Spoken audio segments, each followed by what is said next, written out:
د شولګرې ولسوالۍ د کرنیزو خدماتو امیر وایي په تیر یو کال کې د دې ولسوالۍ په بېلابېلو سیمو کې څه باندې 25 زره جریبه څرځایونه چې د زورواکو لخوا غصب شوي وو او پر زراعتي ځمکو یې بدل کړي وو له غصب څخه بیرته راګرځولي او د مالدارانو په واک کې ورکړي دي.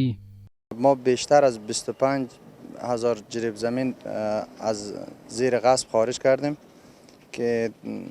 شاید بیشتر از 25,000 باشه، ولی آمار دقیقش معلوم نیست دیگه. تقریبا از بیشتر از 25,000 جریب زمین است که مردم ها سالهای متواتر علفچه را شکستاندن، تخریب کردن که ما توانستیم خوشبختانه که فعالیت بکنیم. په بلخ کې د اسلامي امارت مسؤلین وایي په دې ولایت کې په بیلابیلو نومونو په سلګونه جریبه ځمکه د زورواکو لخوا غصب شوي چې د دوی هڅې روانې دي چې دغه ځمکې بیرته د غصبګرو نه راوګرځوي.